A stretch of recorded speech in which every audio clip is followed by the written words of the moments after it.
Let's see W80s in. Here we go. Hi, ladies. Lovely to see you all. Hope you're well. So I'm not sure how many of us there's going to be. So I guessed about 10. So this will be the ninth. I've got 17 booked in, but I know a few are doing the replay. So we'll give it a minute or two and then I'll get going. This is a relaxed session. I was just saying to Teresa, I'm a bit brain dead because I ambitiously did a morning networking session and started at 7:30. And then I went to a conference after for an hour. But as Teresa reminded me, this is my sweet spot. So I know I'm going to get into this anyway. But I just want to say if you're tired or you've just woken up or it's the middle of your day and you don't want to be on camera, that is absolutely fine. There's no need to like show up. I will be taking questions definitely at the end. And then because we're a small group, if I'm going through, what I might do is every 10 slides or so, stop and say, does anybody want to come off the mic and ask a question? Because there is only a small amount. So, ooh, so we've got 10 or 11. So my guess is off. we might get 14 or 15. Okay, there's Sarah. Let's see. But I will be recording this. I'm recording it now, so I will send the replay tomorrow, and I'll send all the goodie kind of templates again in case you haven't got them. And what I might do is, if you want, I could connect you all in a DM, like a group DM, so that you can just go and connect with each other, and maybe you can just even practice saying hi to each other and get in the swing of actually sending DMs. Because I know you're all lovely. I know all of you, whether I've got some I've worked with, some I've just met, but I know you're all lovely. So I wouldn't put you all in a group if you weren't lovely. So I'm going to kick off actually, because I think there's 12 and that could be it for live. So I'm going to bring up yeah, Sam's in the chat. Like, don't be shy. Get in the chat now. And if you want to share your LinkedIn URL in there as well. I don't know if you know how to save the chat. You just go to the 3 dots and you'll be able to see a drop down and it will say save chat. So when I finish the meeting tonight, you'll automatically get the chat. Otherwise, I can send the chat tomorrow as well. So I want you to get as much as possible. Okay, so I'm going to bring up my slides and we'll get cracking. But like I said, I'll stop every few slides and ask you, do you want to come off the mic or any questions? Because we're a nice small group and I've definitely got like about up to half an hour at the end for Q&A. So don't worry, there's lots of time for like different questions. Before I actually start doing this, give me a thumbs up and let me know if you can see it for a start. Can you see the slides on the screen? Yeah, great. Thanks, Teresa. I can see you nodding. Put in the chat how you feel about DMs out in a number from 1 to 10. 1, you absolutely hate them. 10, you absolutely love them. Just so we see where we're at, and then we'll see where we're at the end. And hopefully you will feel a lot more positive and confident about them. And I'll be nagging you all for that. So I'm just going to quickly see what you're putting in now in a sec. Okay, there's Melanie. So we've got hi Melanie, don't worry, we're just starting, so you've not really missed anything. Okay, so Catherine's a 2, Sharon's a 1. Sharon, we have to get that up. Emma is a 2 to 3, Teresa's a 3. I'm shocked by this because I know yous now. Sarah's a 6, this is promising. Teresa's 5 to 6. 7, good, that's good.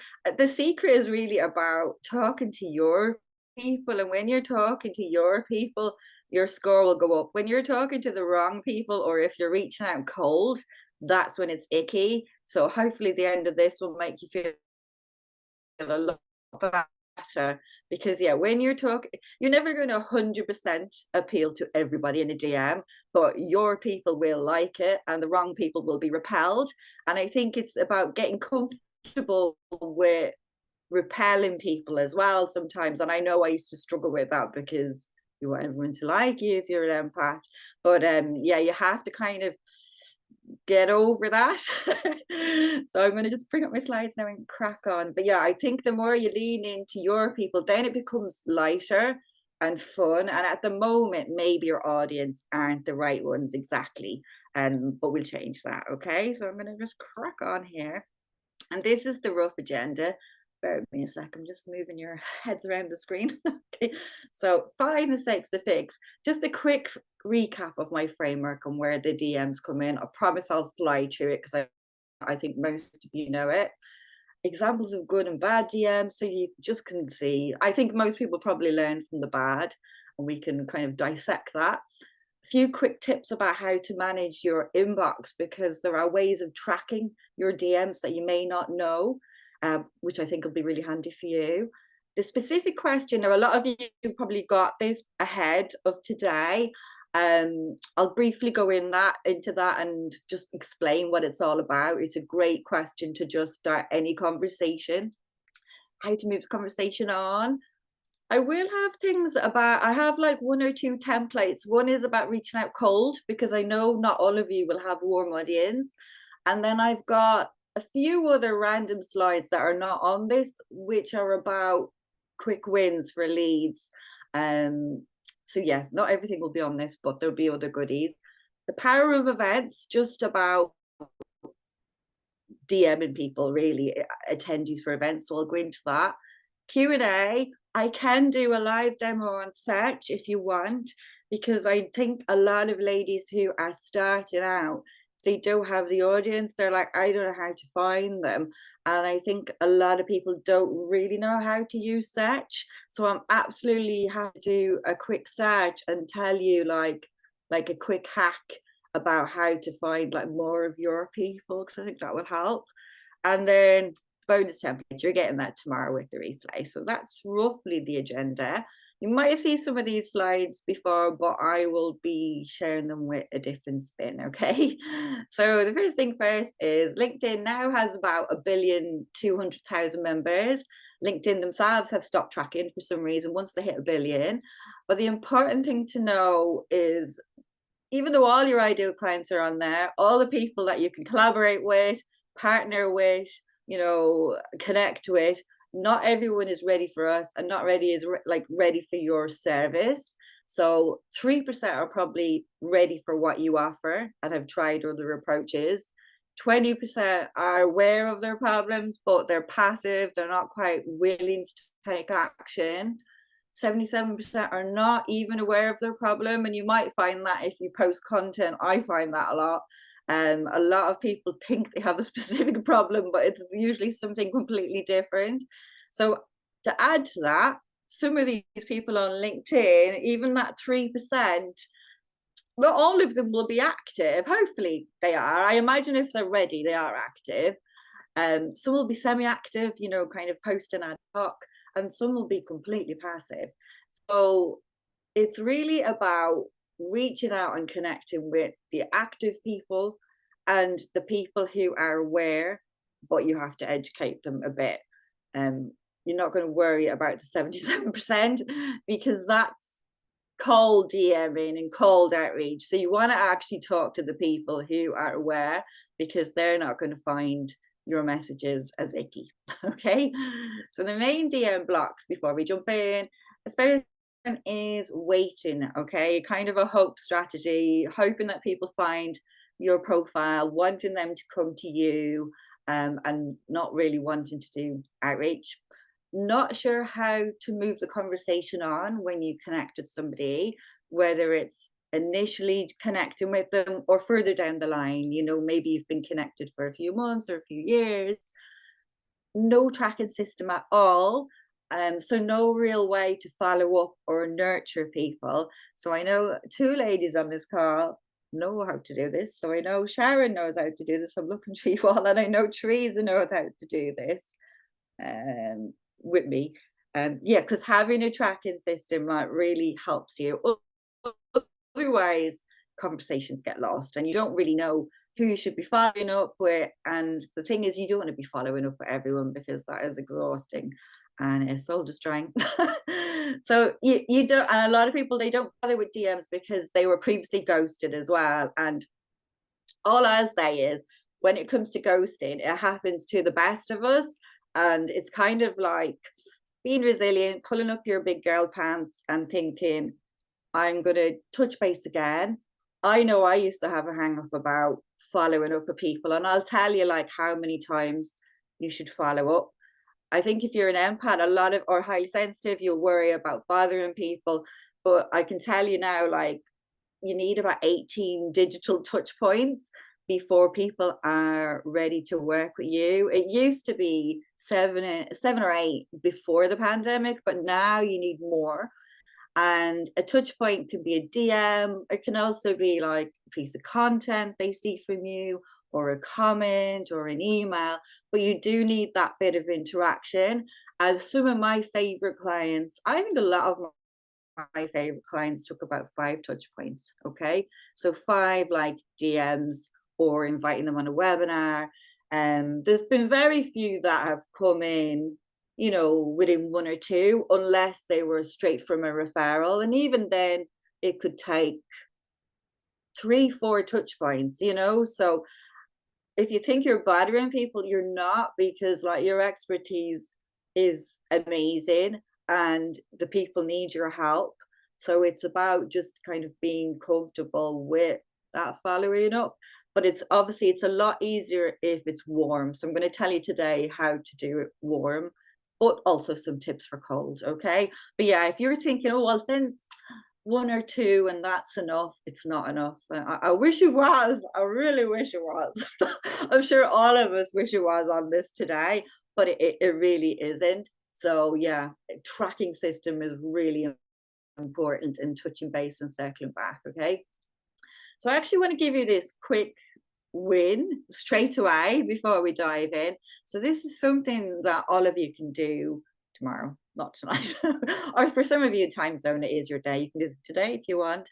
Every 3 months, look back through your leads, okay? People who've had on sales calls or in the DMs. So there are people who are like, oh, not now, maybe later. Or for me, it like this workshop, I got a lot of, oh, it's not for me right now. And even though I said, there is a replay, a lot of people are like, no, I have to do it live. So go back to anyone who ever said, maybe later, not now, and then send this message, okay? And make it sound like you. You know, hey, Mary, we spoke about X a while back. Has anything changed on your end? I've got some availability open up next month. So this is if you run something like 1-to-1 or you do workshops or programs. Send this and see what happens. Because if you send this to like 10 people, I guarantee 1 or 2 will come back and say, actually, this is my situation and let's chat. Okay. So try this tomorrow or today and let me know if you get any leads. Okay. Because it's all about nurturing and following up and tracking. And I'm the first to admit I find tracking super boring. Okay. So if you're like listening thinking how boring, it's great for her, it's not. Like, this is the boring part, and actually the magic happens with the boring part. And it is boring, but when you know how to do it, like it gives you confidence because you know you can get the leads when you need. Okay. But do try this and see how you get on. It's all in the timing, because no, when somebody says a no to you or not now, it's not a no forever. Okay. So that's the first thing. I'm just 2 slides to tell you. LinkedIn can generate great opportunities. Like 99% of my opportunities on LinkedIn in my business and before were from DMs. They were not from content. Okay. They were from sending a connection request, having a chat as a human being. And it just led to either work, referrals, collaborations, partnering up with people, PR, whether it was newspaper, magazine, radio, invitations to events like Invite to Number 10, Invite to House Lords, all these things from LinkedIn and from DMs. That's it. And then when you connect to the people, you see their stuff in your feed, their stuff in your feed, and you can kind of comment on it. But all of these like press, and I've got more since then, all through DMs. Okay. So if you're thinking you have to like post, you do not. I strongly believe the magic is in the DMs, despite all hype online about it being content. deals are happening every day on LinkedIn. You just won't see people post. 99% of those people making deals will never post because they don't need to. They're either in corporate or they're working with corporate, or they just don't need to post because they've got it nailed in the DMs. Okay. So I hope that gives you a bit of hope. These are the 6 most common mistakes. Okay. 1, not using the DMs, avoiding them. And I had a lady on a webinar last week and she said, no, I don't send DMs, I just comment. And I'm like, oh, please get in them because you're wasting your time. Or a generic greeting, they're really boring. We all know them. Hey, I want to connect with you. And you're like, why? You know, who the hell are you? Like, long messages. And I'm going to show you a few screenshots of all of these, like War and Peace. And this is something I am guilty of now and again, but I do with people that have already been to a webinar with me. So they are warmish. I know they need my help. But I wouldn't send a super long message to a stranger because it's not email DMs. They have to be short and snappy. And you kind of get into that ping pong approach. And it can be frustrating because you want to say a lot more, but you kind of have to hold yourself back in the DMs and just say that message you have, spread it out over 3 or 4 DMs. And it can be frustrating because you want to say, I've got this, I've got this, I've got this, but you have to make it seem more natural. And I'll go into it in the next few slides. Another mistake, no clear purpose. So when people are reaching out, you don't really know why. It's pretty much the same as the generic one. You're like, what is this about? You know, not offering any value whatsoever, no follow-up. So they're like the main mistakes. I'd love to know of them, like share in the chat, or if you want to come off the mic, like let me know what you think your main mistakes are at the moment. If you don't want to come off the mic, don't worry, just stick it in the chat. Like, do you think it's not using? And do you think it's no follow-up? Let's have a look and see. Sorry. For me, I realized that I've been confusing people because I give too many options, Yeah. too many ideas. I get excited about all the possibilities, but really just keeping things simple. It's helpful to know that with the DMs that you're just getting this back and forth happening, and then you don't have to, explain every single thing. And I totally get that, Teresa. I've done it before. You get too excited, and or you could do this, or you could do this, and it's better off to just talk about one thing. It's the same concept as an email, and to be honest, I get excited in the email as well and put in 2 links or 3 links, but it is actually better if you can stick to one topic at a time, and you'll just have a much easier flow of a conversation as well. So yeah, so Teresa's saying no consistent follow-up and long messages. Yeah, well, I think the long messages, maybe they're a HSP thing because we're all HSPs, or maybe it's introverts. We just want to put it all in the message. Okay, cool. Don't do them. Okay, well, we're getting you doing the Melanie and Katrin. And Deanna said, well, 18 for the touch points. Yeah, it seems a lot. Don't panic, but they can go quick. That could be 18 days of not, it doesn't have to be seeing your content. You may not have any content, but maybe I see 18 comments from you over 18 days, or maybe you do a few comments in one day and a post up in my feed, and then you send me, we have a little DM back and fro, a quick one, and that's 4 messages. So they can rack up pretty quick. So don't think it has to be like 18 War and Peace. So hopefully, and to be honest, sometimes you can get into a little ping pong with somebody in the DMs and you might rack up 6 or 8, so and it's chit chat, chit chat. That's the kind of the way to approach them initially, especially when you're connecting. It's like if you went to a networking event, the most annoying people are the ones who are like, I do this, I do this, I'll do this, here's my car, blah, blah. You kind of can't do that, on the DM. You just kind of say, hey, how are you? Where'd you come from today? Or, like, how'd you find out about the event? You just do one thing and then you get more into it. But yeah, the touch points can rack up quick, so don't worry. Okay, so follow up, dancing around too much. I do you know what it is as well? And I'd say pretty much all of you are empaths, so you've got big hearts. I think that, if you don't know people as well, and maybe we overthink it because we're a bit sensitive, we don't want to appear a certain way. So Maybe that's why we can dance around, but I'm going to show you how to stop dancing around. Okay. Do the chit chat. Okay. Yeah. It's how to move away. Okay. Yeah. No, I totally get that, Emma. Totally get that. Okay. So it's just about remembering that the DMs are a win-win. And I think when you think of them as a win-win, it takes the pressure off you and your message as well. So always thinking how you can help the other person. Like I said, not everybody's going to resonate with your messages and take that pressure off yourself. Some people will ignore you, and there'll be various reasons. One could be they're not active. So you're overthinking it, thinking, oh my God, that DM, I shouldn't have sent it. I should have split it out in three or whatever. But they're not even seeing it. So they may only log in once a month. Another option could be they're sick, so they're not online. Another is that they're really busy. They haven't, they just haven't checked their DMs for a few days. One could be, yes, they liked it, but then they got distracted. So they didn't, they weren't able to follow up with you.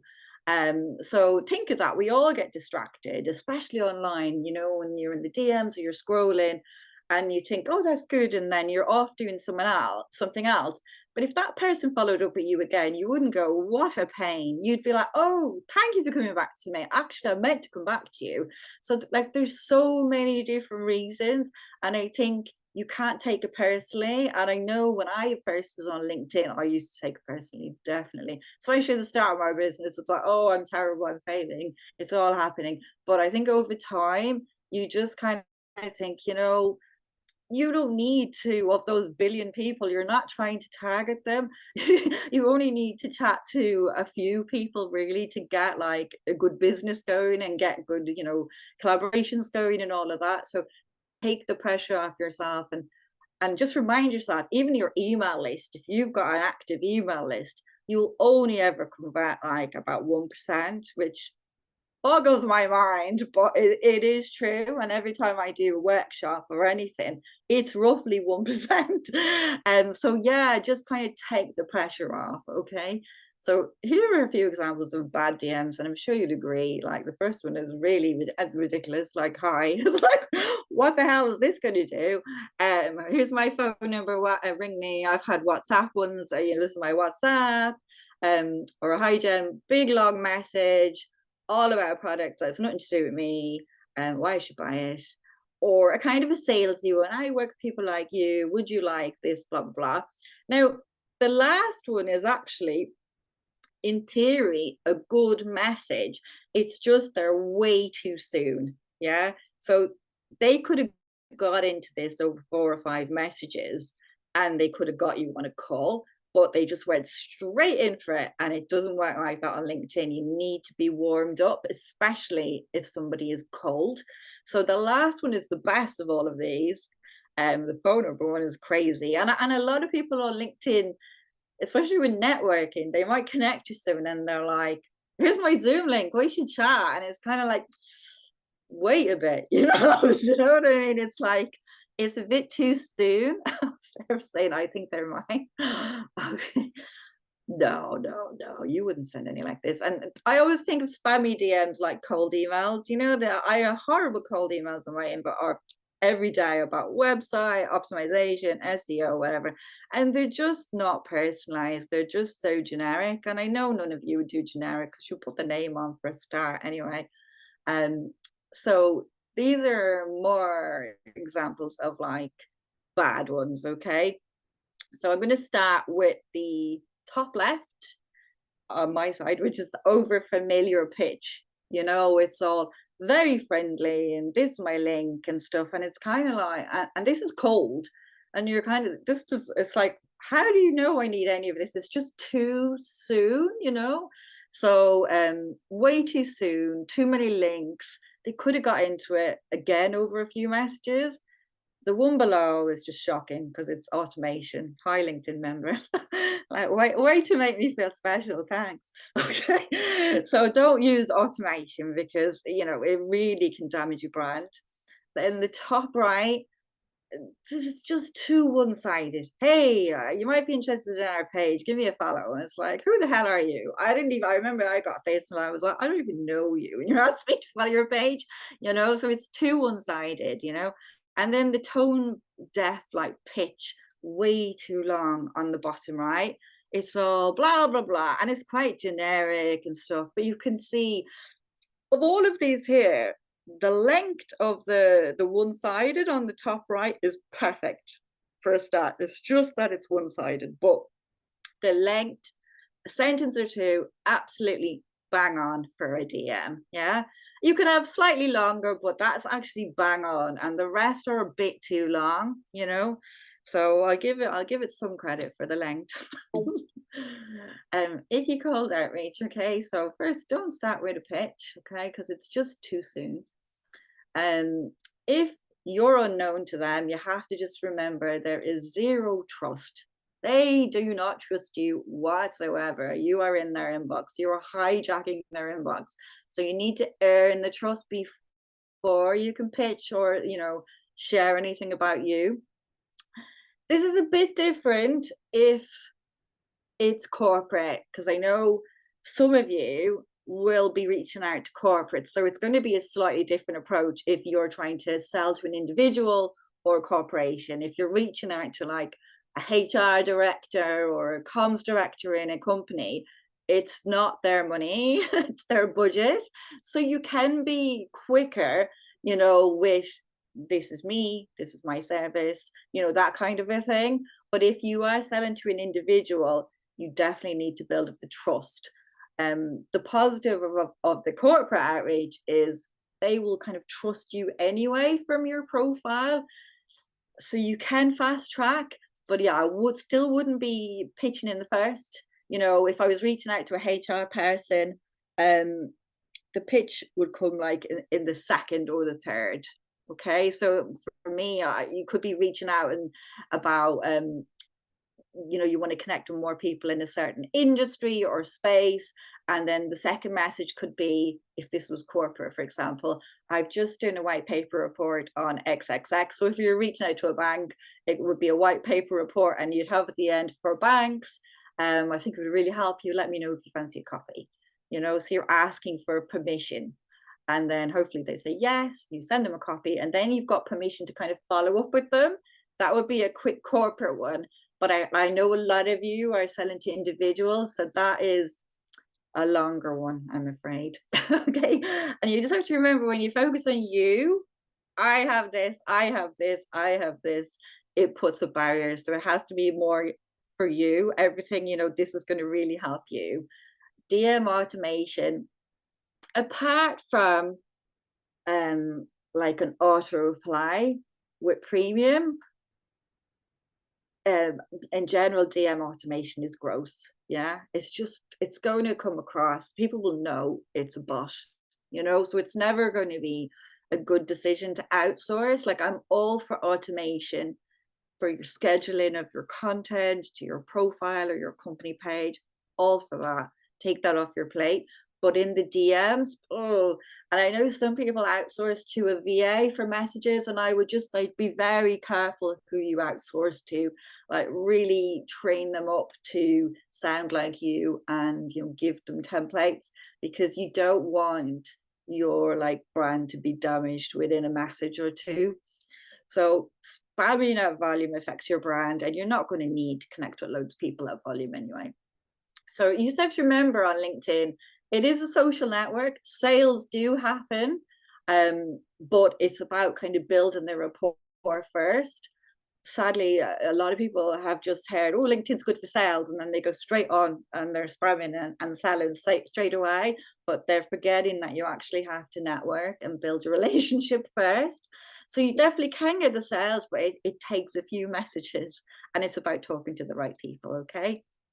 So does anybody, before I kind of go on, have any questions? They want to hop off the mic? If not, I'll fly on another bit. No, you're all quiet. Okay, cool. So 5 mistakes I see you making. So this is to do. This is just a brief recap of my PACT framework. Okay.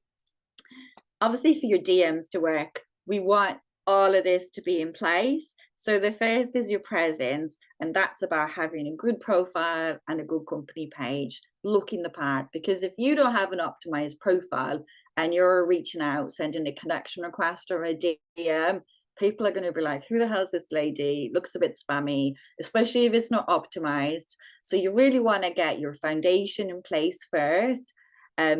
Taking action is all about reaching out, connecting, building your audience.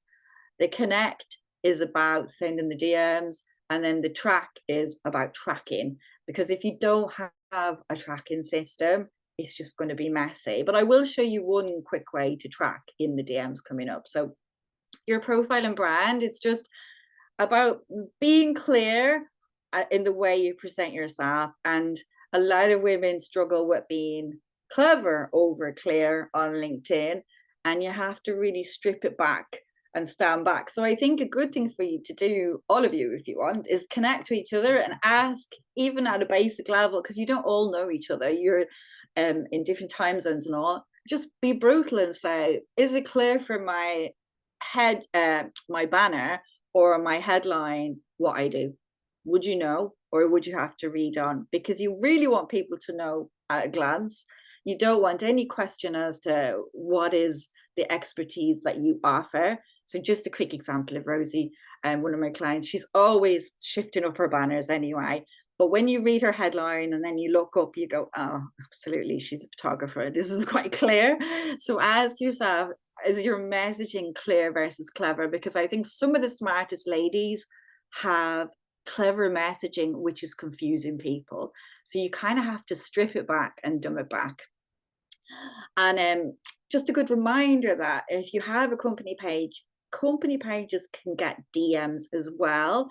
Now, they're not going to be as active as your personal profile, but you can still get leads over there. So this is a conversation that I had with Edita.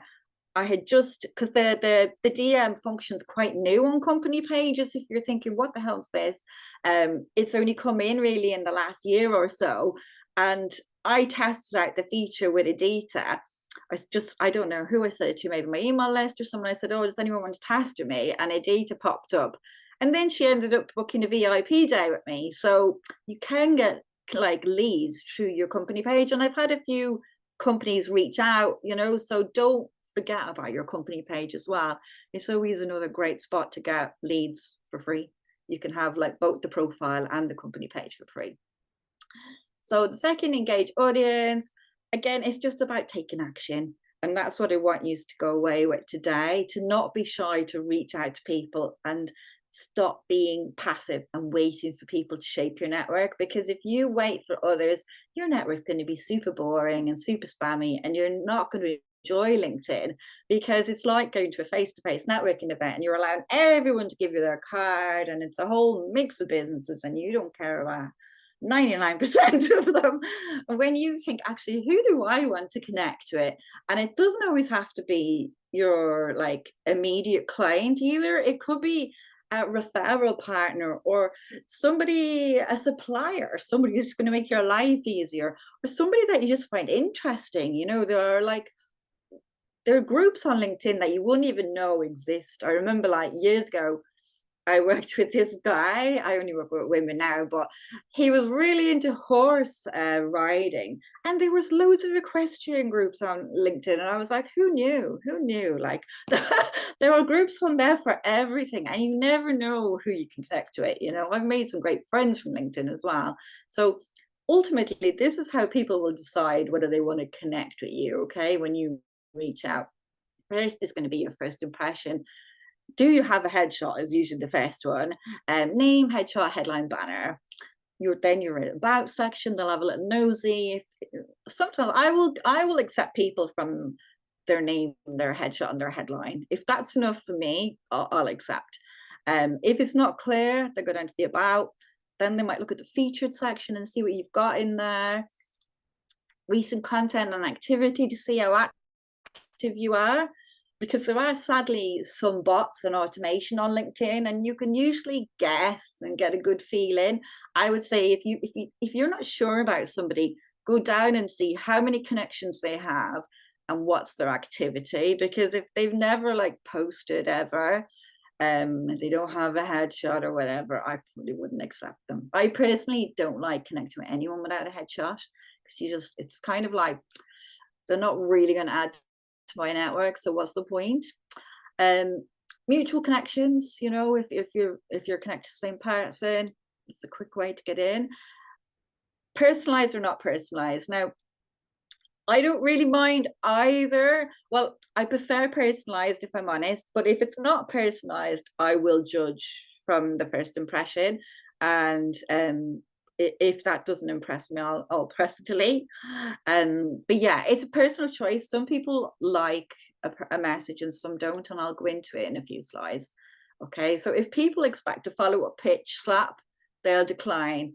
And the people that I would decline, it's usually when people for the name area, they're adding in what they do instead of putting it into their headline. So for example, I could have something like Jen Corcoran, LinkedIn Guru, help you get 7 figures or whatever. When somebody has that kind of crap in their name field, you know they're gonna start going in. If it's anything to do really with 6 figures, 7 figures, 8 figures, you know there's a pitch coming. But the fact they stuck it in their name as well, that's kind of what they're leading with. So my advice is don't ever stick anything in your name. Always have it in your headline below, because you don't want to turn people off. Okay, so yeah, avoid additional info in your name as it looks pitchy. So third thing is focusing. A lot of people worrying about content, like I said, in the algorithm, and I'm sure you've probably had me like showcase Laurie before. Laurie had like only 39 connections when she made 30K in the DMs from no content, just by sending good quality messages, because she was super excited when she joined LinkedIn. We started working together when she had 2 connections, and I just said to her, look, before we figure out what your content is, because she was new in business as a coach, I said, just send nice messages to people. I said, you know, just look at their profile, look at their content, think of who's interesting for you, who do you want to reach out to? And she got all excited. And to be honest, that's the way I was really at the start of LinkedIn, because the world's your oyster really as to who you can connect with. So she started connecting out like to favorite authors. And she connected to one of them and she was like, oh, I love your book. And I love what you said on page 36, paragraph, whatever. And he was like, wow. And he got on a Zoom call with her the next day, because like she just went so deep. So she was like really going deep, and it doesn't take long, because you can read somebody's article or post and say, you know, I really love that sentence, what you said here, and you will stand out massively, because most people will not take the time to do that. Or you can say, do you know what, I love what you said in your profile here, this sentence, it really stood out for me, rather than just saying I love your profile. You see, there's a big difference. So yeah, she ended up getting lots of people on sales calls, just building that rapport. And yeah, fast tracking. So you do not need a lot of content or a lot of connections. Okay, so I'm just curious, how many in the chat, how many of you star like important DMs in your inbox, and do you know how to do this? And I'm going to bring up my LinkedIn on my phone, just so I look at it while I'm doing it. So if you go into any of your DMs, I'm going to see what you're saying. The star is in the top right hand side. Okay, so if I'm chatting to anybody, somebody that says, you know, oh, I want to do your workshop, but I can't do tonight, I'll do the next, I star them. So when I'm doing the next, then I filter for the starred and go back. So when I did this, Laura had just reached out and she wanted me to talk in her group of coaches. And Erin is one of my lovely clients, and I think she wanted to introduce me to a network community that she was running.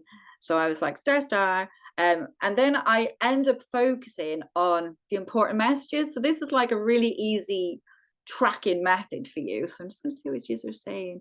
Yeah, honestly, I'm glad you've not heard of it, Carolyn.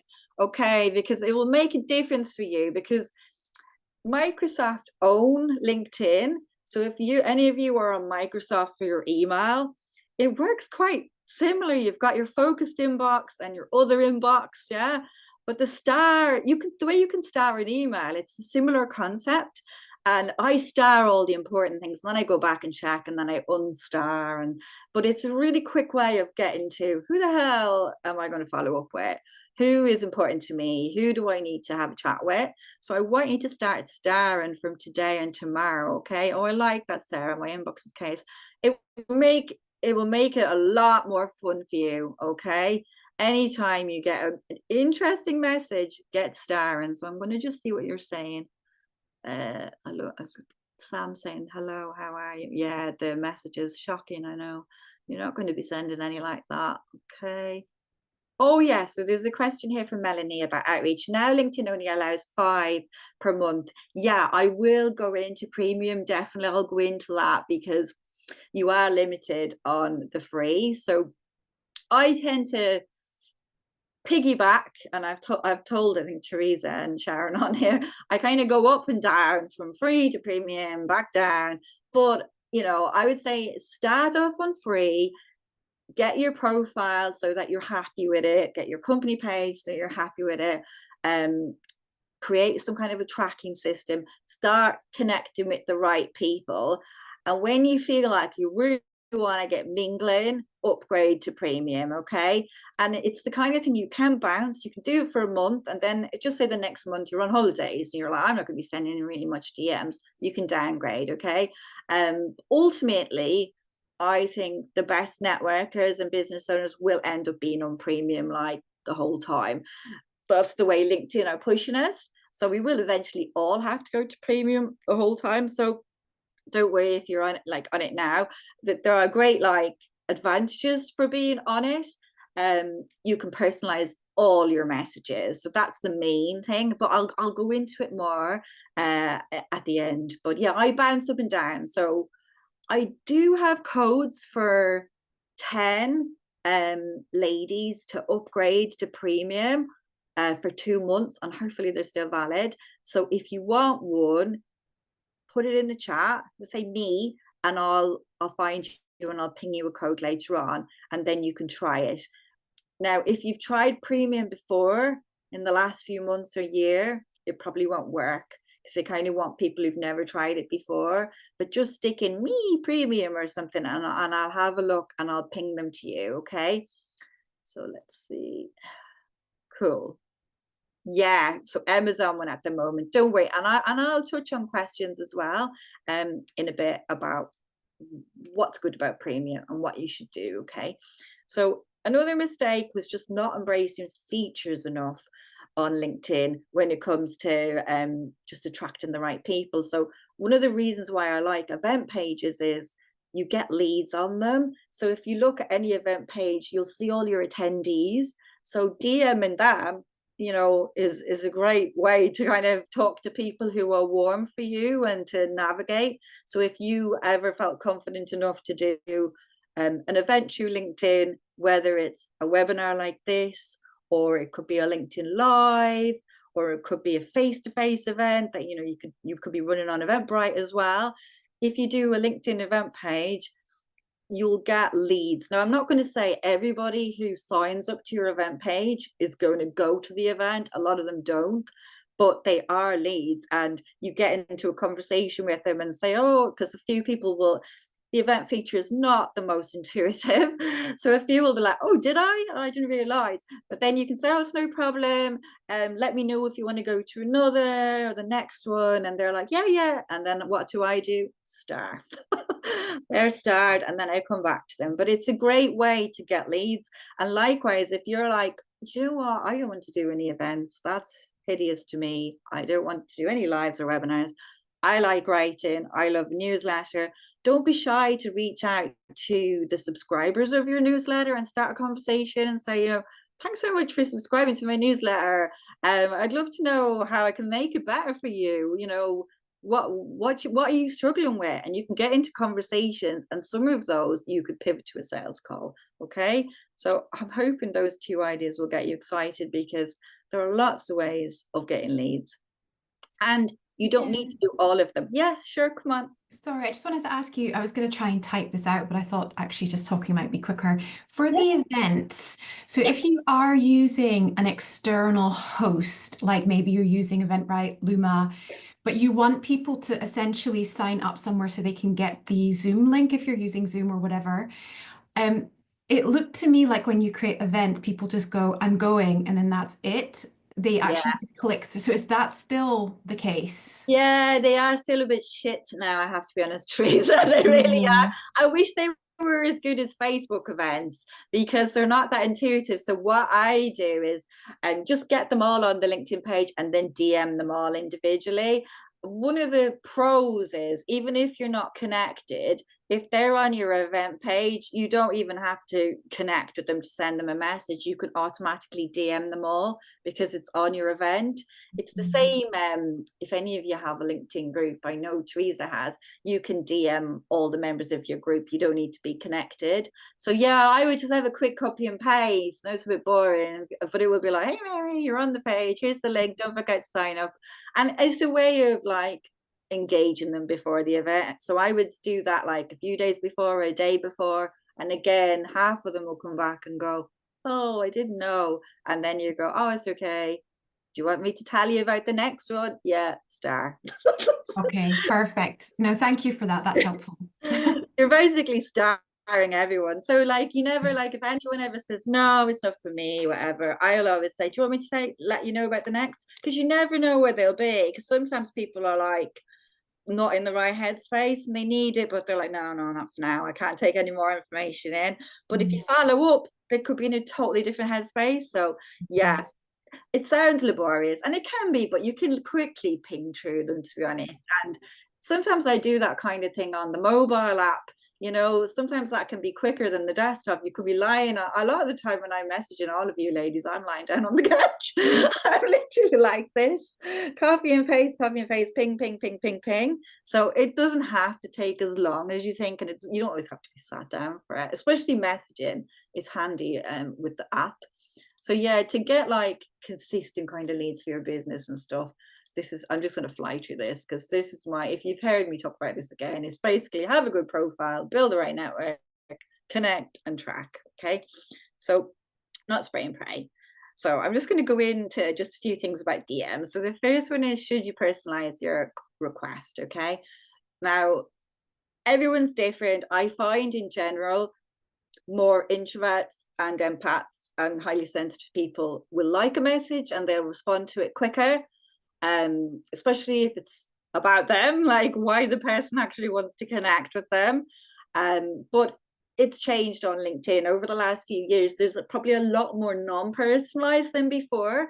So don't worry if you're on the free version and maybe you comment on somebody's post and they see that you comment, you can easily ping them one with no message because they'll recognize you if it's timely. Or if I'm doing an event, sometimes I'll just ping a request to everyone because I presume they know who I am because they're coming to my event. So you don't always have to personalize, but I personally prefer it. Or yeah, I'll go into it in a few more slides. Sorry, my brain's kind of go off in tangents, but this is just an example of a personalized one that I shared. So I can't remember the lady's name, but anyway, she runs a podcast for 50+ women, and I saw it and I was like, can't remember her name, but just say, hi Mary, everyone's going to be called Mary. Hi Mary, podcast says fab, I turned 50 in January, it'd be great to link up. Okay, so I sent her this on a Friday at 7:53 p.m. By 7:58 p.m. she came back to me with this. Okay, so this is kind of like the beauty of a personalized, welcome to the club, happy birthday, like basically, would you like to hop on a call with me? Like she basically would have me on her podcast. So if you take the time to just say something positive about the person, whether it's their profile or their content or their company, fantastic yearly results for the company, just anything. Like I've actually taken a few seconds of my time to not, just spam you a generic message. You'll stand out, so I think you will always get more magic with a personalized, but again, it depends on who you're targeting, whether it's corporate or individual.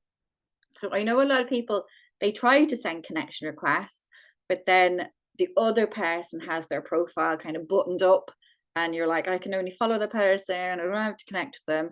So in that case, you just click on the more button on their profile and you'll see this drop down, and then you'll be able to go down and click on connect or personalize. So don't worry if you ever see follow as the default, just click on the more button, because LinkedIn's not very intuitive, and I know Sharon will understand. I've told her, I've laughed with her about it. It's I don't love LinkedIn for the tech, because a lot of it is not intuitive, but I just learned things by clicking on the buttons, and when you kind of click around, you'll find stuff out. But yeah, it doesn't make a lot of sense a lot of the time. And when it comes to navigating your inbox, this is the drop down you get. So if you look in the app or on the desktop, if you go into your inbox, you'll see these 3 lines with the little dots on it. And when you click on that, you get this drop down of unread, starred, email, my connections, archive, spam.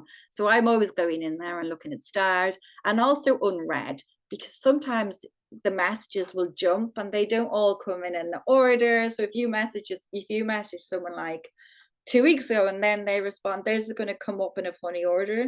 So yeah, I think filtering is always great. So checking your unread and your starred, they probably are the most important, really. Email, I don't rate. I just find email super spammy.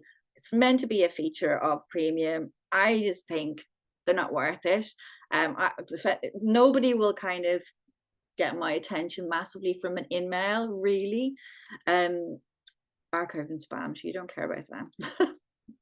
And then managing DMs. So if you're in your actual DMs, and it's like the same, it's very similar to like Outlook. Like I said, you can go to the top right hand corner of any of your messages and you'll have 3 dots, and when you click down you get a drop down. I'm constantly marking things as unread or starring them to just remind me, look at that again, look at that again. So yeah, I think it's just knowing that it works a lot like Outlook. And as well as sending written DMs, you can leave audio and video messages. And it's personal choice. Again, it all depends on who you're talking to and what you think they're going to like. Okay. So audio messages and video messages, they can only be sent on the app. Okay. They can't be sent through the desktop. And audio works exactly like WhatsApp. The annoying thing is it's capped at 60 seconds and can be a little bit clunky sometimes on the app. So it's better to do like a short message. Otherwise, you kind of run into doing a few consecutive ones. I would say never do more than 3 because it'll drive people mad. And they'll be like, oh my God, there's 10 messages here to listen to. Video messages, they are a bit longer. You can go for 2 minutes. So that's better if you want to send a video one. Now, I'm happy to test audio and video with all of you lovely ladies. I won't be doing it tonight because I'm absolutely brain dead. So tomorrow, if you want to do a test, or I'll reach out, I might start off and send you an audio and a video just so you can see what they're like, because they do, they do make a change, and I think they will resonate with certain people. So video DMs are perfect for clients and former clients. Maybe you want to touch base with a former client. They already know you, and they're a great way to touch base. I think a video message would help you stand out as well with corporate. It's different and they see you straight away. Audios, they're good for mixing it up, but on the negative, they can be, I suppose video and audio can be annoying if you're out and about, because you don't want to play them publicly, that kind of way. So I would say on the whole, like, written are the most popular and probably the easiest to consume, but you can stand out with audio and video. So I wouldn't write them off. I think they can be powerful with the right people. I think if your target audience are, because I know a few of you are HSPs and introverts, and if your audience are that, do not send them an audio or a video to begin with, to start with the written, because they might be like, oh shit, do I have to send them back? So always think there'd be a great way to engage an old friend, an old connection, anything like that. If you think the person knows you a bit and you're quite warm to them, if you're cold, I think it probably would work with a very extroverted person, someone who does a lot of video themselves, And again, somebody in corporate, I think it could be a great way to just stand out quickly. But yeah, I'll practice. I'll reach out to y'all tomorrow. Okay. And you don't have to do it back, but it's a safe space. I don't care what you look like on the video, okay, or the audio. Okay, so this is an example of a quick voice note template, okay, if you're reaching out to someone. Oh, it's a lot of text, sorry. So this is not going to be for everyone. Like I said, it's all about figuring out who you want to talk to. So, hi, Anne, thanks so much for connecting. I'm talking to a lot of, and then you can put in similar job titles. So I could say I'm talking to a lot of small female business owners at the moment, and most are trying to learn about how they can avoid looking spammy in the DMs. I could have said, if this is relevant for you, I've got a few resources I can share, let me know.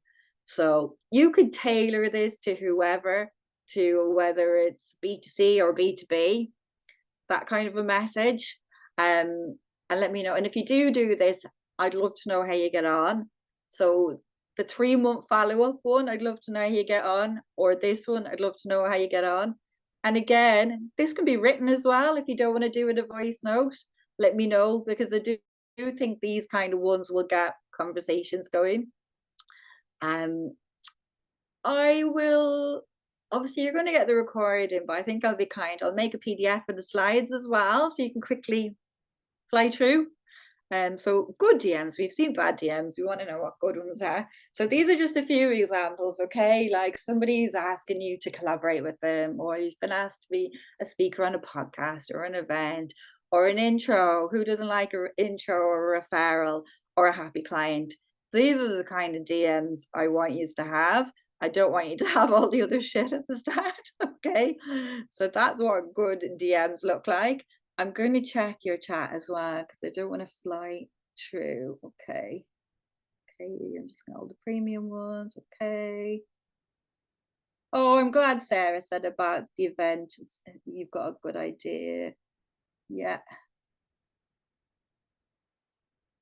Yeah, exactly. I'm just reading Teresa's one, who said, I DM people who RSVP to an event, and several people said they couldn't come but wants to reconnect or ask me to keep inviting them. Exactly. It's all about kind of staying top of mind, because you know, we're all busy, and if you're not posting, or if people aren't seeing your posts, people forget about us. Do you know what I mean? Like today, I said I went to that networking event, and I hadn't been to a physical networking event in 16 months. Like I've just been online, and lots of people were like, oh, I haven't seen you in ages. Oh, I know, I've been online.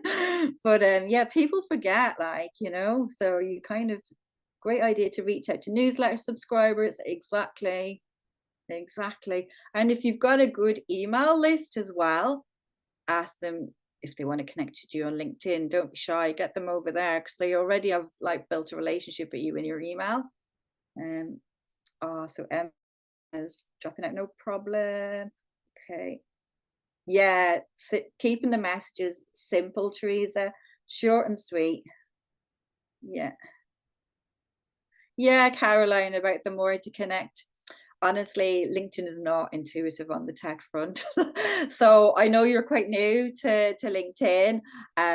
Don't worry, there's people on LinkedIn years. LinkedIn's around 21 years, and they don't know how to use it. I think the majority of people don't know how to use it. I know how to use it, but it's not intuitive, you know, so don't like worry, you know, it could be a lot better. Okay, so Sarah says, I got a cold outreach video from a guy the other day, came across a bit weird. Exactly. It's all about knowing who your audience are. You know, nobody wants that cold thing. If it was somebody you liked and knew, you'd watch it, you know.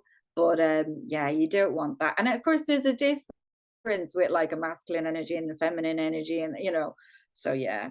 Teresa didn't like it either. I don't think I'd like it. I just would think it was salesy, you know. I've had a guy recently as well cropping on about, are you making 15K months and blah blah blah. It's just like, oh god, give me a break. So I actually said to him for the laugh, and this actually shut him up. And I said, yeah, I'm fine on last score. And he's like, oh, what's the next goal? And I was just like, you know, and they're just trying to upsell you or whatever. And I said, to be honest, I'm really happy with that. I'm navigating menopause. I said, this is enough for me right now. So that shut him up. I didn't hear back from him. So yeah, let's see. Have fun in the DMs as well. If people are spammy to you or a bit annoying, like, what do you care? Like, they're not your people. I just think whatever, you know. So I'm going to be teaching you the doctor method, and just as you like self-diagnose, go to a doctor, that's what you really need ideally to happen on LinkedIn. So when you're sick, there's something wrong with you, you make an appointment, whether it's a phone appointment or a face-to-face appointment, and you trust the doctor, you want them to diagnose, so you are ready for them to listen to you. So you're not chasing, or, you know, the doctor's not chasing you going, come on in here now, you're sick. You've decided you want to go, and this is the approach for LinkedIn. So to move people on sales calls, these are the main cues, I would say, that you can say, do you know what, I think it might be good for us to chat and share the link or your email. So it will be any of these cues, okay? So they admit to you in the DMs that they're struggling in relation to something you do, okay? They compliment you, okay, on this amazing webinar with me half brain dead or on content, etc. Okay, so they say that was amazing, whatever. Very keen to chat. You're getting it all, okay? Long messages, and I get live stories in my DMs. It's very detailed answers to you, okay? So they're keen. It's like you're going to the doctor, you're telling everything. They're asking you lots of questions. Okay, now you might be thinking, I'm not getting any of these. Don't worry, because I'll tell you what you need to do.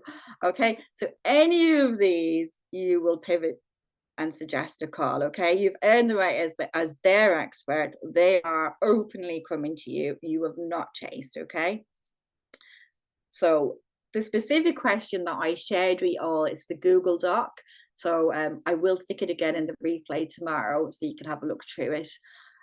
There's basically 3 parts to this question. So the more you can make your response specific, the better results you'll get. So if somebody sends you a message and says, oh yeah, I'm struggling or whatever, first is acknowledge. Hi Mary, thanks for sharing that. Okay, so you acknowledge them, so listen to them. Second, just out of interest, you pad it, you know, just to make it sound a bit more casual, a bit more natural, just out of interest. And then the third, you prime and ask, and you use their language, their wording. So just out of interest, I'm curious as to what exactly you're struggling with, if you've used the word struggle, okay? And then you let them come back to you, okay? And you can pivot, like these are examples, okay? So if they've given you a compliment about whatever, webinar, amazing webinar, thank you for that, Sharon. Just out of interest, what exactly did you find most inspiring about the webinar? Okay, so you're just kind of giving them back their words, and you're trying to get a bit more out of them, okay? And you always use whatever word they said, and then this starts a targeted conversation. They reveal how they see you, and then you can pivot to a call, okay? So this hopefully does not feel spammy, because these people are saying, you're amazing, I'm struggling with this. It is natural to say, I'd love to help you with that, okay? Or you could say, you know, before I share my link, I just love to know like what your goal is, because you know what I mean? Just find, if the more you can pre-qualify, the better leads you'll get on calls with you, and you'll know whether it's going to be a waste of time or, you know, where to call. And this approach can be applied to everything on LinkedIn, okay? So people who visited your profile, okay, new connection requests, and I'm going to show you examples. New followers, if you're going that far to see who's actually followed you. People who like your content, so they mightn't have even commented, they might have just done an emoji or, you know, some kind of a reaction. People who comment, and people who share your content, you know, people who voted on a poll. So you could go back in relation to any of these, and I'm going to just show you, for example, new follower, okay? Hey Mary, it's always Mary. Just want to say thank you so much for visiting my profile. Just out of interest, so you're doing that little pad in. Was there anything that caught your eye when you looked at it, okay? And then they'll come back and say, oh yeah, I know so-and-so, whatever. You know, so don't ignore your followers, because followers sometimes are potential clients, but then they've got distracted. So somebody said, oh, look at Jen Corcoran, she's a LinkedIn, and then they looked, and then they were kind of gone. So it is worth doing this. one of the pros of premium is you can look back like for eons and see loads of followers, whereas sadly when you're on the free version you can only see the last 5 people. So if you do decide I want to do this, maybe you want to do it every like once a month, you want to look back, it would be worthwhile going into premium for that. And then of course you can personalize all of these and bang them out, you know. So that's followers. Or it's the same for a new connection request. Hi Dennis, just want to say thank you for the connection request, or thank you for reaching out, you know, just out of interest. What made you decide to send it? Or it could be like, I always say, how did you find me? You know, because they'll say, oh, I just found you on the feed or saw a post. Or sometimes it could be like your client or a previous client has told them about you. So it's worth asking, because you'll find out pretty quickly like who's a good lead or not. So if you did like a poll and you had various options, and you could say, hi Anne, thanks for voting in the poll today, just out of interest, what made you decide to vote for, you know, option C? So you could do like a strategic poll, all of you, to do what you do. Okay, so you could have a question, and then you could have, say, 3 or 4 options in the poll, A, B, C, D. And this is if you're being smart. And I do give good advice. I don't always take my own advice. As I'm saying this, I'm thinking I need to do this. And you could have like 4 different options. And for each option, you will have a free resource in your tool bag, okay? Whether it's a little video or a PDF, okay? So I could do one, for example, on LinkedIn. What is your biggest struggle? And it would be, you know, like presence, action, connect, and track. And then I explain what it is, your profile, building your audience, content or connecting or tracking. And then I could go, you know, what made you decide to vote for tracking? And then they go, I've no tracking system, whatever. And then I could say, oh yes, I find this a lot of my clients, blah, blah, blah. Most of them don't have a tracking system. And then see what she says. And then if they said something positive, I'd say, would you like to have a call about how I could help with that? So do you see how you could do that if you went back?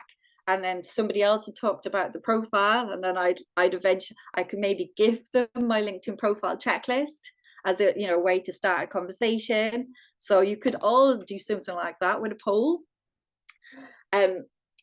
After like using the specific question to kind of get in there, the best way to move the conversation on is to use what and why questions to progress. Okay, so qualifying and moving the conversation on. So they come back to you, but you need to qualify before jumping straight in with your offer, okay? Because you don't want to get people on sales calls who are not exactly right. So it's not quite time to prescribe. So if you can just double down and drill down what specifically stood out, because you might think somebody is a great lead and they're saying all the things, and then you drill down, and then you find out that they, for example, for me, it could be, yes, I need help with LinkedIn advertising campaign and I don't do LinkedIn ads. Or I could get, you know, 4 or 5 questions in, and it could be, we've just got Sales Navigator in our company and we don't know how to use it. And I'd be like, well, you know, I hate Sales Navigator. I don't teach on that, but I can connect you to someone. So people can look on the face of it like a good lead until you probably get 3 or 4 questions in. And so the more you can be specific, somebody might say, you know what, I'm really like, I can't afford ads at the moment, or I don't want to invest in ads, and I'm trying to get, you know, use LinkedIn organically or whatever. And then I could say, yeah, I'm all about organic reach. You know, I teach the free platform, you know what I mean? Then I can move it on. So yeah, the more you can drill down, you can qualify. It's all about qualifying the leads, you know, and then you know who's good for you. And if they're not, if you get to that stage where they're not right, it is good to have a few referral partners. So I will refer to an ads expert or a Sales Navigator expert. So think, what do you not like doing that you could outsource? Because that's easy for me to do, because I don't want those people. But you've had a positive exchange, they think of you positively, it's all good. Yeah, so these are just ways to give value to existing connections, okay? Because you've all got great connections that you've probably forgot about. And one great thing about giving introductions is if you get into the habit of doing this, people will do it back to you. And referrals are so powerful. Like most of us will get clients through a referral down the line. So it could be somebody that you think, it doesn't even have to be an ideal client. It could be that they could potentially collaborate, or somebody has a podcast and I think you'd be a great guest, or Mary's running an event next year on X. You should chat to so and so. So if you meet people that you think actually there could be some kind of a synergy there, just give an intro, sharing opportunities. Like if I see there is someone on and the topics could be good for some of my clients, I'll reach out, even if I've worked with them years ago. I'll be like, oh, this could be good for you, sharing insights. It doesn't have to be, these are all like DMs as well. Maybe you've read a report or you've spotted something that you think, actually, that'll be really interesting for Teresa. I'm gonna share that. That way you're top of mind. And you will stand out, because most people on LinkedIn have the kind of what's in it for me approach. And they're like, sell. But when you share something interesting, it could be like a white paper report, something you saw on Reddit, it could be something you saw on TikTok, doesn't matter, Instagram, I saw this, they're doing this could be an idea for you. Like, how nice to get messages like that, and just remember, it's about networking, not just selling. Like, you can absolutely get the sales, but it takes a little while. And it's like any good networking is all about sowing seeds, sprinkling those seeds, and you never know when the flower is going to bloom. Some will bloom quick and some will take longer, and just knowing that, which is why it's good to be consistent, so you always have that pipeline going. So just remember, like, people buy people who are trustworthy, relatable, and an expert. But if you lead and prescribe, but only really when they ask. Because when you go in and say, I know what's right for you, and they haven't asked, that's when we're all like, oh, hold your fire, cowboy, this is too soon, So when you have any of those prompts, you will get into conversations with leads. So if you're thinking, shit, I don't have any of those prompts, you have to think to yourself, well, how can I build my audience so I'm going to get those prompts? So the reason how I get them is like through a mix of speaking, webinars, lives, podcasts, all that good stuff. On LinkedIn content, whether it's short form, long form, probably get better quality leads from my longer newsletters. It could be referrals, but just think, what can you do outside LinkedIn or alongside LinkedIn that will turbo boost it for you? Because I will never say that LinkedIn on its own is all you need for leads. LinkedIn works brilliant with one other thing, or ideally two. So if you were like an amazing networker in person or online, that will turbo boost your LinkedIn, because they feed off each other. If you love writing an email and you have, a good email list, they will really work together as well. And another two that will work is the speaking. Like, speaking is brilliant. You do a talk or you're on a podcast, you have a lead magnet, whether it's a one-page checklist or a white paper report, they get that, they get into your email, they all feed each other and they turbo boost. But LinkedIn on its own, my God, it won't really, I don't know even any LinkedIn expert that does LinkedIn on its own. They will all have an email list guaranteed beside it. And some will do like newsletters, blogs, and some will do speaking, but they'll all have two minimum. So yeah, I'll just bear that in mind. But the great thing about LinkedIn is it covers so many things, and the fact that you can do like events with it, you can do the speaking, you can do the lives, you can have like newsletters, long form content, and that shows up in Google as well. So really good for SEO. So that's kind of why I love LinkedIn. It's got so many bits to it. It's not just like another social media platform. So yeah, this is an example of sending out somebody sent me a request and they've not put any message. And I'm like, what the hell do these people want? You could put something like this: thanks for reaching out. How'd you find me? How can I help? Now, I used to do this, and recently I've taken off the how can I help, and I get quicker response. Just how'd you find me? It's just make it short and sweet, because people, oh yeah, I saw your post, or and the key obviously is to do it pretty timely. You wouldn't want to be doing this like a month later and they're like, I don't know. And you're like, what a great connection for me.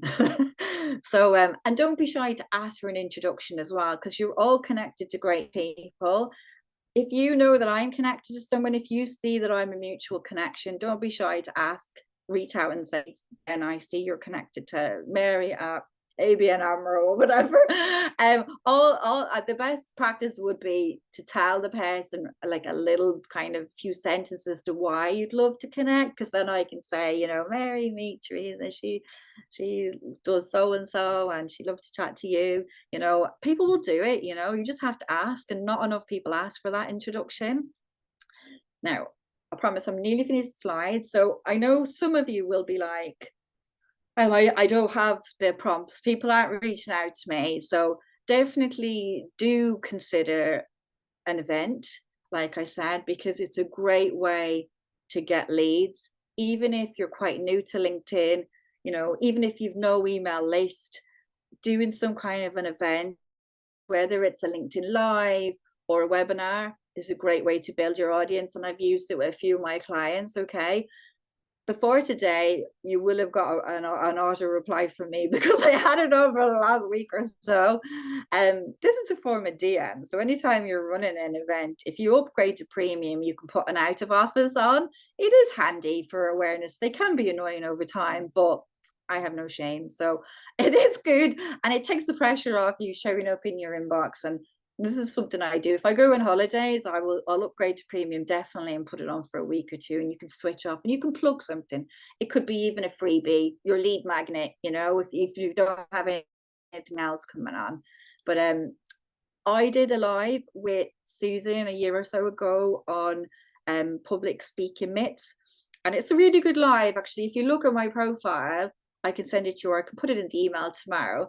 So Susan was pretty new to LinkedIn. She'd been on it a while, but she wasn't really like focused on her content, and she definitely wasn't speaking or do anything like that. So I worked with her on a day, and then we decided we'll do a live, and then we'll drive people from the live to a webinar.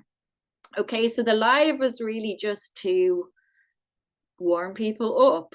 And the topic was good, 5 minutes of public speaking, and we targeted her ideal clients and everything, and we got like 175 people on the live. She actually got 6 sales calls from the live, which we didn't expect at all. So that just goes to show, like, you can get sales calls from just even a half an hour live on LinkedIn. And then we channeled, like, funneled those people onto a webinar she was doing the following week, and she got leads and clients from that. Okay, so events are great, and she'd never done an event before, okay, on LinkedIn.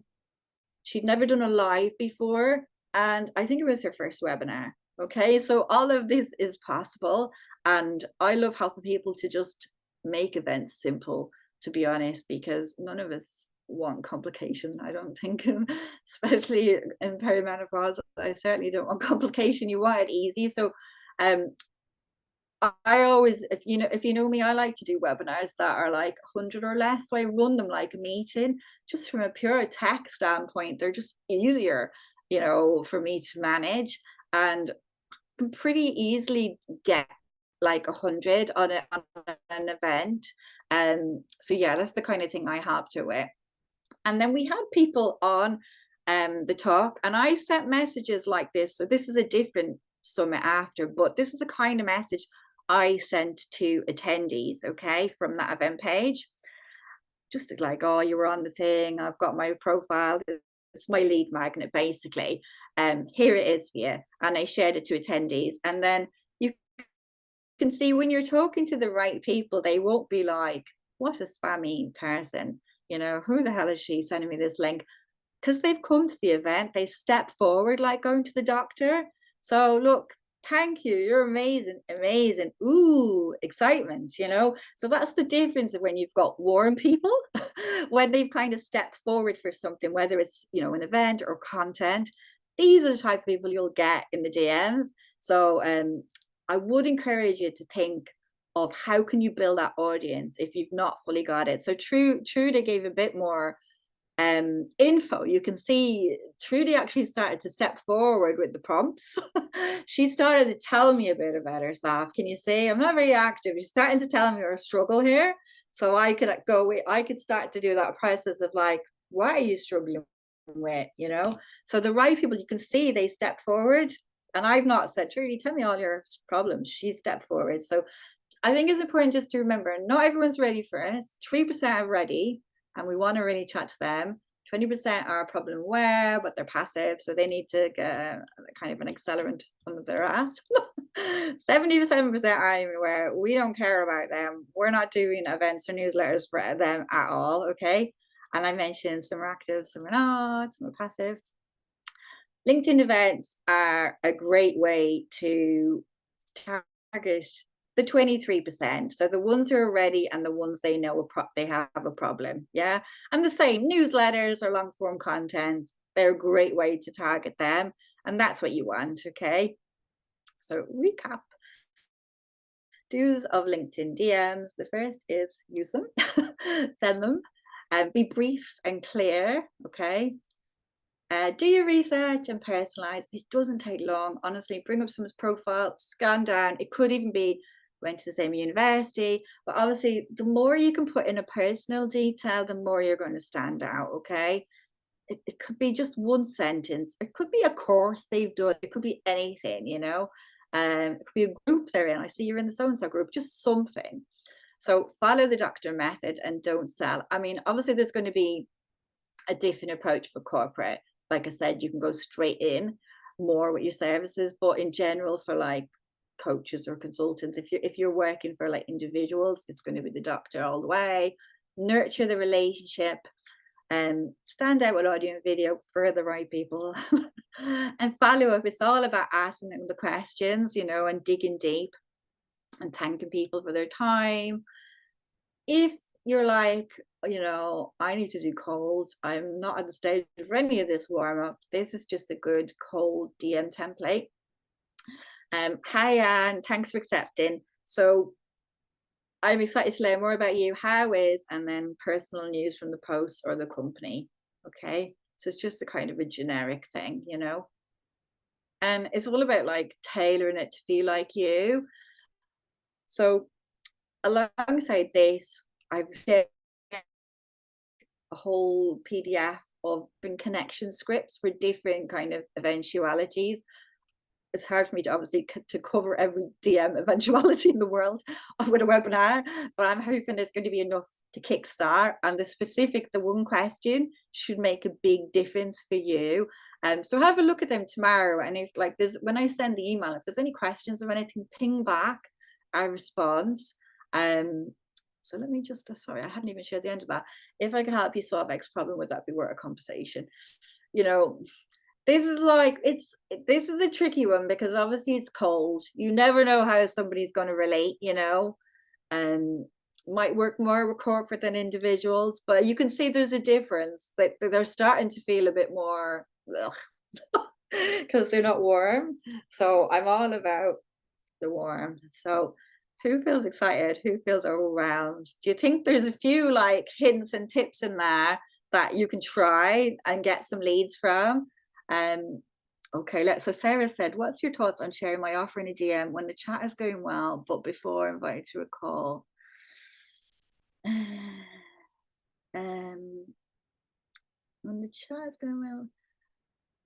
Oh, so I'd love to know, Sarah, like, are you just in a one-to-one chat, or are you on a webinar with them? Yeah, sorry, hi, it's very dark here. I should probably put a light on. I just realized. Oh, don't worry, sure, mine's so bright. I'm just in the dark. I'm gonna yeah, thanks for this. So what's happening is sort of having good one-on-one conversation in the DMs, some of which have come from the event that I did. So thank you for the tip on that again. but it was suggested to me by somebody else of, Sarah, you know, you have a very specific introverted audience. And I have noticed this. You say, you know, let me know if you would love to have a coffee chat sometime and I can share with you a bit more about how I might be able to help you. And it goes quiet. So somebody suggested maybe better just to share, like, what is your offer in writing? You know, so what Yeah. I'm going to be sharing something with you tomorrow that I think will help, because it's like you can't generalize introverts. There's two main types, like connection focused, fine. The coffee chat, fact focused, forget it. They're not up for connecting. So there's a PDF I'm going to share. It's in the thing, that the link that I shared earlier, but it's basically how to kind of guess somebody's personality. I'm guessing really at a basic level whether they're fact focused or connection focused, because if they're fact focused, it's a nuanced approach. They're not going to want to connect. They're not going to have a coffee because it's not in their DNA. It's going to be a more factual approach, a bit more like of a scientific approach. So yeah, I've kind of put a few kind of samples in for a connection focused introvert, a fact focused introvert, a connection focused extrovert, and a fact focused extrovert. So they should give you some ideas. But to generalize, just say you can guess from some people from their profile or from what they're doing. So for example, if somebody is an introvert and they're an accountant, and I don't like to generalize, but they're a bookkeeper or they're in compliance or something, or technical engineering, you could guess that they're going to be fact focused. They're not going to be connection focused. Whereas another introvert could be in comms, communications, or social media, or a networking host. You can kind of guess this person's a bit more connection focused. So yeah, like there is a nuanced approach. If they are fact focused, it's more about get straight to the point. If their connection focus is going to be more about warm up the relationship, you know. But yeah, there'll never be a one size fits all. It's you know, and I think the good thing for you is like your audience are introverts, so at least you know they're an introvert. So you're starting, it's a starting place, right? It's a starting place. You've already kind of got rid of the extrovert, and you know, like energy wise, what you could say, like a coffee chat, like maybe, because a lot of people don't like to go on video, so they don't want to go on screen. So maybe it just be a reframe of coffee chat to a quick audio chat. You know what I mean? Like, no need for cameras. I'm having make them feel relaxed and saying I'm having a messy hair, don't care day, and I would like you to see me in my tracksuit bottoms or my pajamas or whatever. Just say no pressure, just a quick audio, or we can go on Zoom but we switch the camera off. It's been a long day or whatever, you know. And I think for introverts they would like that, you know, and the more connection will say, you know what, I like to put the camera on, you know.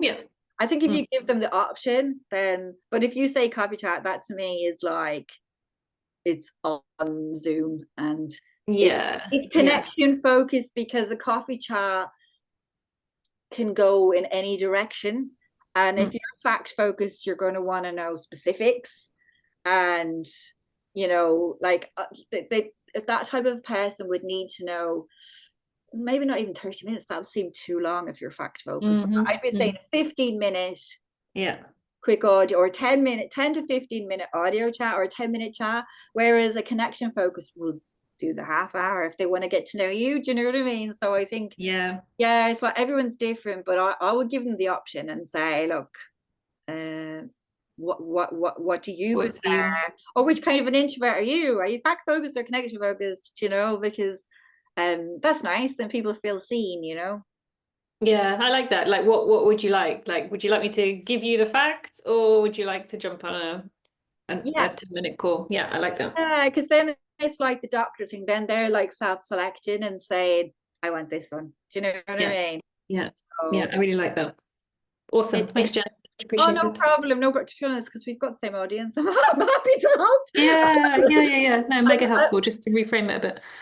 Yeah, I've learned it the hard way over the years, you know, because you think everyone's like you if you're an introvert. You're like, oh, we're all the same. And then you were like, no, we're not all the same. No. And so yeah, this is just a quick kind of shout out to myself, basically saying this all works if you do the work. Because I promise, like Susan, who was spotlighted in the live, she recently told me that she has more leads than she needs, which is a nice problem to have. So the great thing is really, when you know how to get leads, obviously it's great if you can be consistent, but in a real world we're not always consistent and we fall off, and it's a roller coaster and it's up and down and our energy goes. But when you know what to do, it takes the pressure off. Okay, so I just want to invite everyone, like today, if you think, I want to try it out but I want more help, if you want like a free call with me, I'll put this link in the email tomorrow as well. You can just put in the free code and have a chat. I'm not salesy. I won't be like, get your credit card out. But some of you might need more help with putting it all together, maybe in a power hour, just to figure out like where you could be like, right, I kind of know what to do, but I haven't got a clue how to track. You know, I'd love to know what the hell is your tracking system. You know, it could be something like that. So that is my last slide as far as, yes, it is. So on what time, like, well, we're just kind of at it, but I know I want to give you a few more minutes for Q&A, because I know I've kind of gone on a bit. I know we've had a few as I went along, but what about if I go for another like 10 minutes or so? Are you okay? And I'll just see if you've got any last niggles. Well, I can see you, Caroline, with your hand up. Sorry. Yeah, I just had a couple of quick questions. Sure. So if you're just starting out and you've got no leads, Yeah. would you focus more on the DMs rather than worrying too much about the content? Or is it best to at least be a little bit active, maybe just posting once or twice a week or something? I'd take the pressure off yourself. I wouldn't even bother about content for a while. Like, even take the pressure off yourself till you've got like 500 connections, you know. Just think, who would you like to connect with? Like, who is like interesting to you, you know? And it doesn't always have to be, like I said, your immediate client. It could be, oh, she does something, you know, so and so, and that's really interesting, or he wrote that book, or just try and get interesting people into your network, because that way then you'll start to enjoy your home feed, you'll see their content, and it will kind of give you more ideas. So like I said, I'll try and encourage you all to connect with each other. I'll stick you all in a group DM so you can get a few more. Because you never know who people know. So when I do that group DM, maybe like just all give a line or two about who you are, like where you're based, what's your title, who you're looking to connect with, because you don't know, you might all know somebody in certain areas that you can, you know, introduce. But yeah, take the pressure off, because if you start worrying about content now, you don't have a big audience, and with the algorithm, hardly anyone's going to see it. So I would just take the pressure off. Do you know what I mean? Until you build it up, and just be like Laurie at the start. Just start having chats, because even if you were on LinkedIn 20 years, Caroline, like people are not going into the DMs at all. They've got such a block. So I think if you can get into it now while you're kind of enthusiastic at the start, and you're actually in a very good position, because I really wish I could go back to the start and be like super intentional about who I connect with. Whereas I'm not gonna lie, probably the first year or two, God knows who got in there, you know. We were all like that at the start, accept, ignore, I don't know, and then you forget about people. But you can be really intentional and build a really good network, and you don't need like loads of people, because just think to yourself, like, how many clients do you want to work with? Unless you're running like a huge mastermind or membership, you don't need to have like a zillion leads. And sometimes like one connection can expose you to their audience. They run a network of your ideal client, you know, so you can do it slowly like that.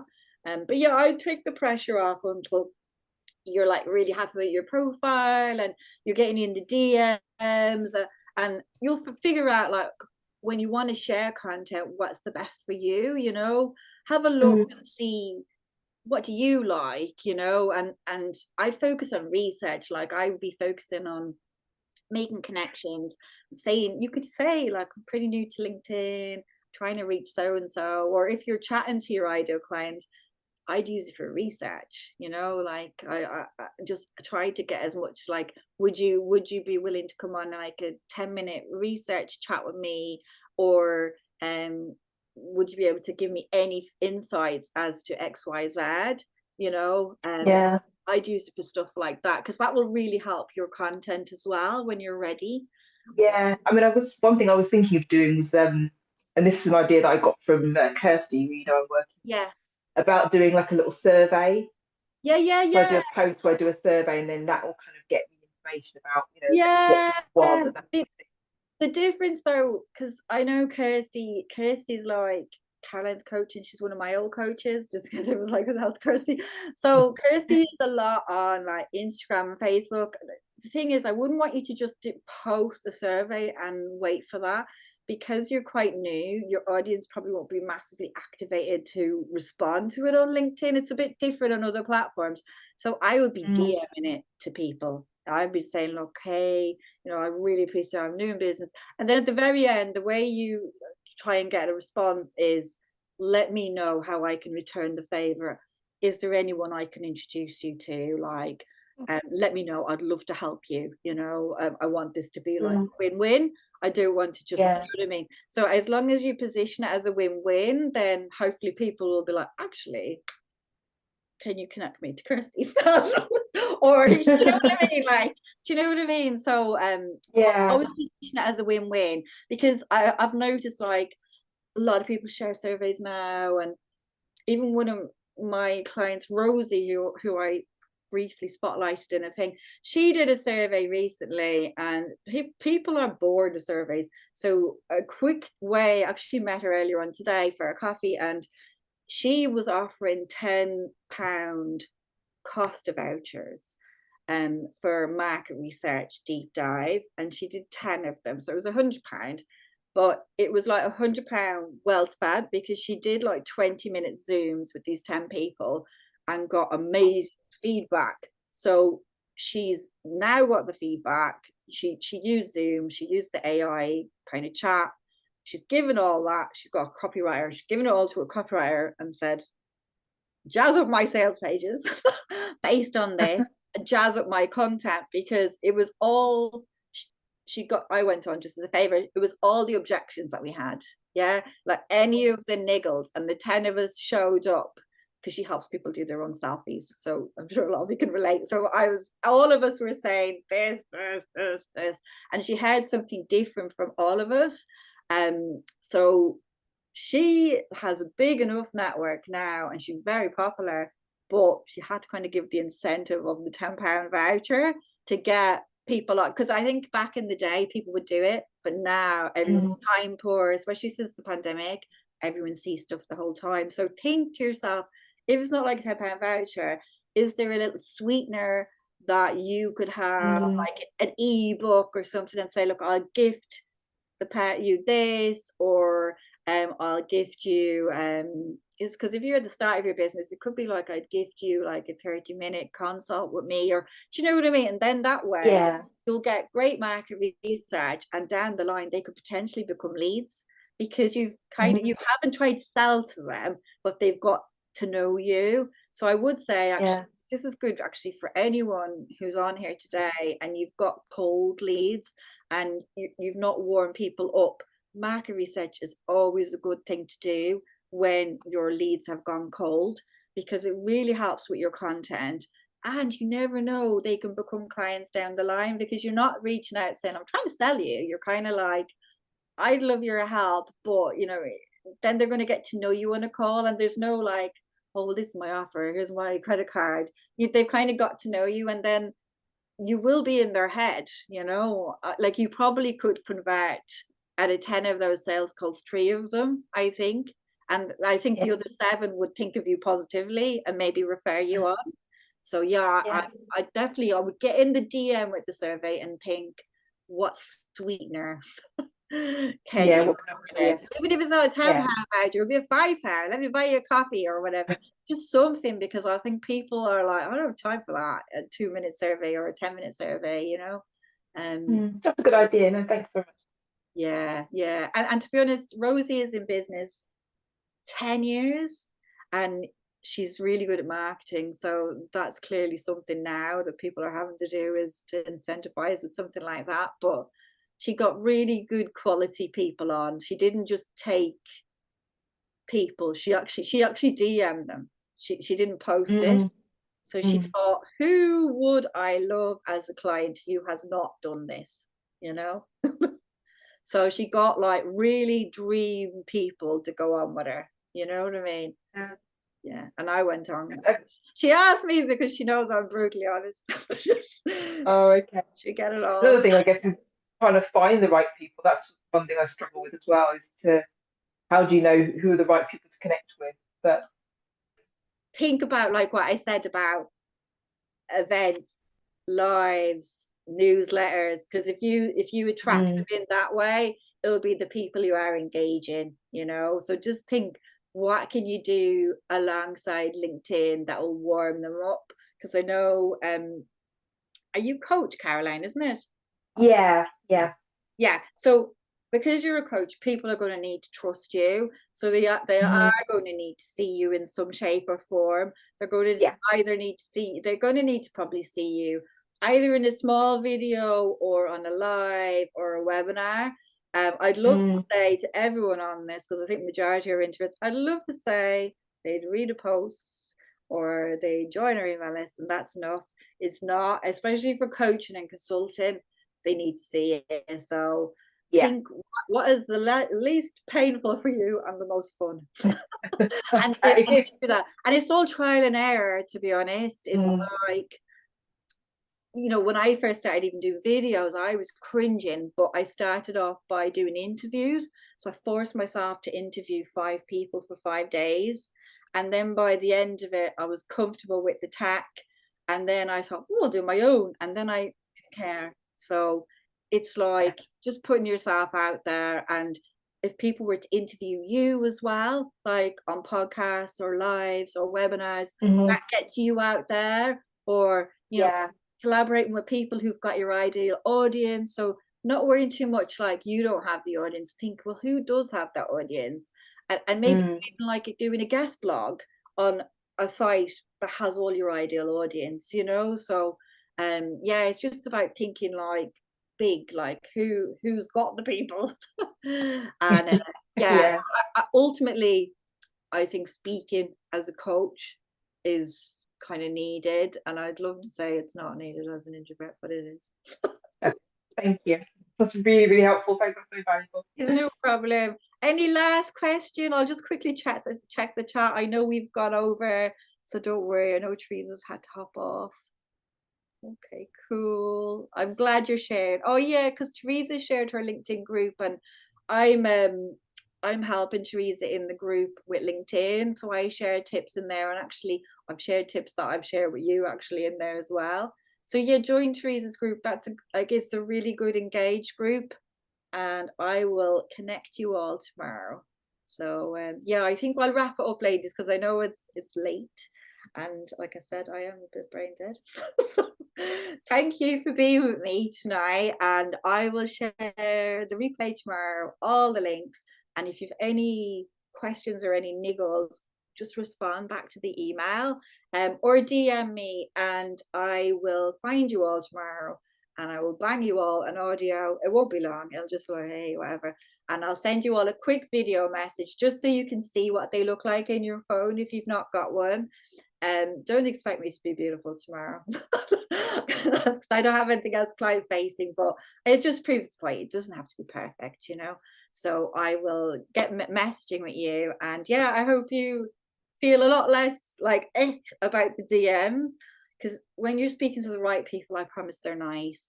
It's just that too many people are doing it cold, and there are things you can all do, like, you know. So and if you're like, I need more help, book a call.